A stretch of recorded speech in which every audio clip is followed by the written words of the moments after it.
Mas o que eu queria perguntar é o seguinte. A pessoa que é pobre agora, se tivesse que dar uma única dica pra essa pessoa, qual seria a dica de vocês? Cara, o que você precisa saber de educação financeira? Eu tenho que trabalhar, gastar menos do que eu ganho para investir o resto. Saber multiplicar para você uma hora ter 5 mil, 10 mil, 50 mil, quando você vai ver, você tem 300 pau e tchau, pobreza. Já não sei mal o que é ser pobre. Mas é possível. Não acho que vai ser rápido. Mas uma hora você vai chegar lá. Tem que gastar menos do que você ganha, né? É universal. Isso, quem enriquece geralmente são pessoas dotadas de um nível educacional interessante. Ele não fala que isso é faculdade, são pessoas que se educaram, que colaboram em torno de um mesmo objetivo, ou seja, não é uma pessoa fazendo tudo sozinha, geralmente ela arranja mais gente para fazer, e elas conseguem algum tipo de inovação, não necessariamente tecnológica, mas uma inovação em processos, por exemplo, dentro de uma economia onde elas têm a certeza de que elas terão acesso aos resultados do trabalho delas. Ou seja, o lucro realmente será delas, não vai ser algo usurpado por uma outra pessoa. Então, educação é mega importante para isso. Se você conseguir também botar os outros para colaborar em torno do objetivo... Total. Sim. E aí, os últimos 2 pontos, educação financeira, para entender os números da empresa, o que você vai fazer com o seu dinheiro. E o outro é que a pessoa tem que ser boa em vendas também. Você pode ser um excelente orador, mas você pode não ser capaz de convencer os outros, né, de como aquilo que você oferece é importante. Acho que esse negócio da comunicação é um ponto muito importante também, né? Eu fiz um vídeo há uns meses falando sobre algumas habilidades que podem mudar a vida da pessoa, né? Então, tem a questão do... Porque sempre usam aquele dilema, né? É sorte ou é talento? E acho que tem muito mais coisa além desses dois. A sorte é o que eu deixo por último, na verdade, né? Então vai ter o talento, a pessoa que é talentosa pra caramba, que já nasce com uma habilidade, tipo um jogador, sei lá, por exemplo. Tem cara que é inacreditável, que faz quando é criança já, né? Mas aí um ponto muito importante é a persistência, que você falou aqui em algum momento. No livro Quem Pensa Enriquece, o Napoleão Hill, ele entrevistou acho que 25 mil pessoas, se não me engano. Só cara bem sucedido. Aí ele falou que a maioria só alcançou o sucesso depois de muitas derrotas, né? Aí ele dá um exemplo, ele fala que... Acho que Henry Ford e um outro cara lá que eu não lembro quem que foi. Qual que é o inventor da lâmpada, se não me engano? Thomas Edison. É, o Thomas Edison. Ele falou, cara, eu entrevistei eles dois. Eu posso te garantir, não teve nenhuma habilidade que eu vi naqueles caras, a não ser a perseverança. Tipo assim, quase que falando, mano, os caras não eram nada. É meio burro, não era estudado, mas o cara, ele botou. Eu vou criar um carro, uma linha de produção e todo mundo vai ter carro um dia. Aí ele fala, mano, o cara não tinha nada, mas ele perseverou por muito tempo, né? Aí, alguns outros pontos, a comunicação, eu acho que é muito importante. Eu acho que tem a ver também, de novo, né, repertório e curadoria. A gente tem que pensar, né, no nosso cérebro, né, no nosso mecanismo de armazenamento, como a gente pensa na nossa alimentação. Não dá para você comer fast food todo dia e imaginar que você vai estar no shape, né, com o corpo dos sonhos.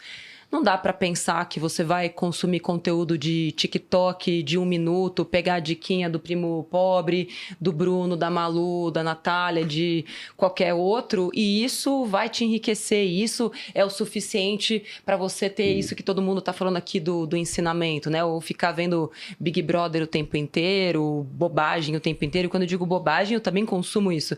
Mas existe um limite de tempo. É o que você consome a maior parte do tempo, que provavelmente vai determinar o teu futuro, o que vai acontecer com o teu dinheiro. Então, aquilo que vai para dentro, né, do teu cérebro é o teu alimento de vida. Então, cuidado com aquilo que você absorve, porque provavelmente você vai ser um reflexo do que você está consumindo de conteúdo. Então, me diga o que tem no teu feed e te direi quem és e quem serás. Mas o que eu queria perguntar é o seguinte... A pessoa que é pobre agora, se tivesse que dar uma única dica para essa pessoa, qual seria a dica de vocês? Eu acho que eu iria na primeira que eu falei mesmo, sobre estudar sobre educação financeira. Lembrando que educação financeira inclui muita coisa. Não é tipo assim, só investimento. Esses dias, por exemplo, me perguntaram assim, Duda, você acha que é mais importante eu quitar dívida, montar reserva de emergência ou investir? Eu falei, cara, nenhum dos três. O mais importante é você estudar sobre educação financeira. Por quê? Porque se você não tiver educação financeira, e aqui a gente pode substituir educação financeira por inteligência financeira, que tem a ver com você saber ganhar, usar e multiplicar o dinheiro. Se você não tiver inteligência financeira, você pode até quitar suas dívidas. Mas daqui a 6 meses você está ferrado de novo. Se você não tem inteligência financeira, você pode até montar uma reserva de emergência. Só que todo mês vai ser uma emergência na tua vida. E se você não tem inteligência financeira, você até pode tentar investir. Mas você vai fazer asneira. Vai investir no lugar errado, vai achar que bet é investimento. Então eu sigo pensando na educação financeira, lembrando que a educação financeira, quando eu falo isso, tem a ver com essas 3 coisas. Aprender a ganhar dinheiro, é um tripé, né? Ganhar, poupar e multiplicar. Principalmente para o pobre. O rico já não tem tanta preocupação, por exemplo, em poupar. Porque às vezes ele já está numa fase que, mano, já estou de boa, né? Mas para o mais pobre é ganhar dinheiro, poupar dinheiro e multiplicar o dinheiro. Sabe que tem um livro novo do Morgan Housel, eu achei muito bom, chama O Mesmo de Sempre. Não achei tão bom quanto Psicologia Financeira, mas lá ele tem uma reflexão que eu achei da hora. Tem um capítulo que ele fala assim, sobre como as pessoas têm mania de querer super admirar quem faz coisas muito grandes. Por exemplo, nossa, Natália, você escreveu um livro com 600 páginas, você é inteligente, hein? E às vezes aquilo lá poderia ser escrito a mesma coisa em 100. Com muito mais inteligência, né? Com muito mais inteligência. Eficiência. Eficiência. Aí ele fala lá sobre, tipo, várias coisas que, cara, não precisa ser tão complexo. Aí em algum momento ele fala, vamos pegar a educação financeira. Cara, o que você precisa saber de educação financeira? Eu tenho que trabalhar, gastar menos do que eu ganho para investir o resto. Né? Então, sabe? Tipo assim, só que tem a ver com essas 3 coisas. Saber ganhar com o trabalho, saber usar com simplicidade. E aí eu pego pesado com ostentação, por exemplo, né? E saber multiplicar para você uma hora ter 5 mil, 10 mil, 50 mil. Quando você vai ver, você tem 300 pau e tchau, pobreza. Já não sei mal o que é ser pobre. Né? Então, eu acho que tem a ver muito... A dica que eu daria é estude. Seja por meio de livros. Eu prefiro livro porque melhora a questão da sua leitura, melhora a sua escrita, melhora a tua fala, né? Eu, às vezes, estou lendo um livro, eu pego umas palavras que eu não sei o que é, já vou no Google na hora, mas que peste que é essa aqui, né? Que eu não sei o que é. Então, e uma outra coisa boa de livro também é que ele faz a gente pegar a interpretação da nossa forma. O que eu acho que o Bruno Perini quis? Se eu pego um vídeo falando sobre isso, o cara já vai tender a explicar o livro da forma que ele pensa. Eu gosto deixa eu ver o que o Bruno Perini escreveu aqui, sabe? Então, acho que melhora muito seu senso crítico. Aí, a questão do livro, a questão de podcast. Tem curso também, tem um monte de coisa que dá pra fazer. Mas para quem é mais pobre, cara, assista podcast. Quantos episódios vocês já gravaram aqui, os sócios? Nossa. Cara, quase 250. Mano, é muita coisa. São 500 horas de conteúdo gratuito na internet, né? Então, eu começaria por aí, sabendo que não é fácil. Mas é possível. Não acho que vai ser rápido. Mas uma hora você vai chegar lá.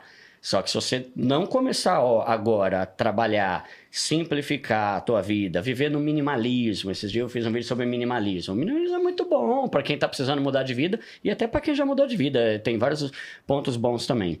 E começar a investir 50, 100, 200. Daqui a pouco você bate 5 mil, tua cabeça muda. Porque, cara, 5 mil reais é um dinheiro que a maioria dos brasileiros nunca teve na vida. No azul. Sim. Aí já vem aquela saúde mental, aquela paz, né, emocional por dentro de você achar, você começa a valorizar, aí você começa a querer dobrar, depois você vai para 50 e chegar dos 5 para os 10 é muito mais rápido do que do 0 para os 5 mil, né? E você vai vendo que você vai ver provavelmente que você fez algumas escolhas erradas na vida, porque quando a gente começa a investir, 2 coisas que eu tenho certeza que vai acontecer. Primeiro, você vai amar. E segundo, você vai ficar triste por não ter começado antes, né? Então, comece e ache que um livro, um podcast, um programa pode mudar muito a sua vida. Tudo que o Duda falou e dentro, né, desse nosso contexto até de network, eu acho que é ser curioso, ser curiosa, saber fazer as perguntas para as pessoas, para as máquinas, para o ChatGPT, para o Google. Tem gente que não sabe nem o que perguntar, então pergunta qualquer coisa. E a partir de um texto, você vai encontrar palavras. Por exemplo, a gente usou vocabulários aqui, que você tem uma escolha. Ou você pode falar, ai, que vocabulário difícil, isso não é para mim. Ou você pode pegar palavra por palavra e buscar cada uma delas isoladamente. E vários mundos novos vão se abrir diante de você. Se você ficar restrito a isso não é para mim, entender que a linguagem ou que qualquer outra coisa é uma barreira, tá? É como o próprio nome diz, talvez seja. Mas as barreiras, para mim, foram feitas para serem puladas. ou derrubadas, ou a gente criar pontes, né, para passar por elas. E saber e fazer com que as pessoas saibam do teu interesse. Eu trago muito dos meus exemplos aqui porque é o que eu sei que é verdade. Eu sempre fui curiosa. E até hoje, quando eu vou a eventos de network, eu sou uma pessoa ruim de network. Mas eu acabo atraindo as pessoas porque eu sou sempre aquela que senta na primeira fileira, tá sempre com o caderninho na mão e é a mala que faz mais perguntas. Sabe? Que depois vai pesquisar e que depois vai querer saber mais sobre aquele assunto.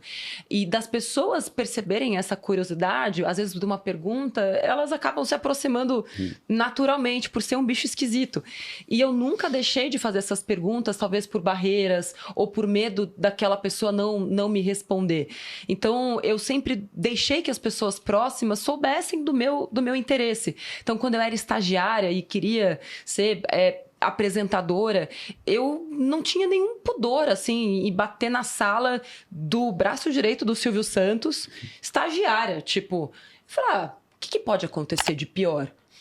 Eu não achava que ele ia me demitir porque eu tinha feito uma pergunta, né? Era uma pergunta, de fato, sobre o negócio, sobre, sei lá, o SBT, sobre, sei lá, os programas, curiosidades, assim. Então, assim, não deixe de perguntar e de fazer as pessoas saberem do seu interesse. Então, se você é pedreiro numa obra, cara, chega pro engenheiro, começa a perguntar para ele. Porque, às vezes, quem está numa situação de poder e enxerga essa característica num ajudante, num pedreiro, num estagiário e etc., fala, pô, esse cara... ou essa mina tem futuro. E é assim que você começa a melhorar o seu networking.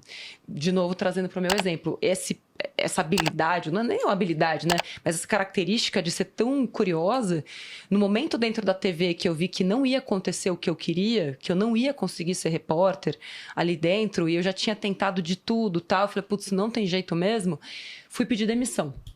Cheguei e não pedi pro meu chefe. Eu fui pro chefe do meu chefe. Falei, olha, não dá mais, até porque tinha um caso ali, né, de assédio e tal. Falei, ó, pra mim não dá mais, eu preciso sair. Só que essa pessoa via o quanto eu era interessada e dedicada e fazia perguntas. Ele falou, não, Nath, tira uma semana e quando você voltar, eu vou tentar o possível para te colocar em outro lugar. Estagiária. E quando eu cheguei, tinha uma vaga em outro lugar, muito melhor, né? Enfim. Mas isso só aconteceu porque eu deixei que as pessoas soubessem e era a pessoa, tipo, mais interessada. Então, a minha sugestão, a minha dica é, seja a pessoa mais interessada do ambiente onde você está. Da sua família, da sua faculdade, da sua sala de aula, da rua, da padaria, do lugar de networking. Que as suas buscas no Google, no ChatGPT, sejam sempre em busca de mais conhecimento. Nath, eu não sei nem o que perguntar. Coloca aí, como ganhar dinheiro. Mas dando aqui os meus 2 centavos para que a gente possa fechar, isso que você falou sobre a questão de, olha, você tem que gastar menos do que você ganha, né? É universal. Isso serve para países, para empresas, para indivíduos. Se você gasta mais do que você ganha, você vai ficar pobre. Ou vai se manter pobre. Vai demorar mais tempo para países, mais para empresas, e indivíduos é mais rápido. Mas isso vai acontecer. E a minha dica seria, eu falei, por exemplo, do que eu queria para a educação da Maria Tereza, né? Pensando fora a faculdade, o que eu acho que ela tem que ser boa, né? E meu irmão mais novo é a mesma coisa, outros filhos que eu venho a ter. Jovens, no geral, deveriam se dedicar a isso. Mas o principal para conseguir ganhar mais dinheiro e deixar de ser pobre, chegar eventualmente à riqueza, é se tornar mais produtivo. Um homem que pesca com as próprias mãos é menos produtivo do que um que usa uma vara de pescar, que é menos produtivo do que um que usa um barco, por exemplo. Então, tecnologia ajuda a ter mais produtividade. E até a resposta para países, porque no país, para produzir mais, você bota mais gente. O Brasil está parando de crescer a população. O Ocidente, no geral, está assim. Então, como que a gente vai produzir mais? É com tecnologia. Então, jovem, mergulhe de cabeça nas revoluções tecnológicas. Nós estamos aqui na mesa porque nós mergulhamos. A gente foi atrás da revolução das redes sociais e ganhamos bastante dinheiro com isso. A que está acontecendo agora é da IA.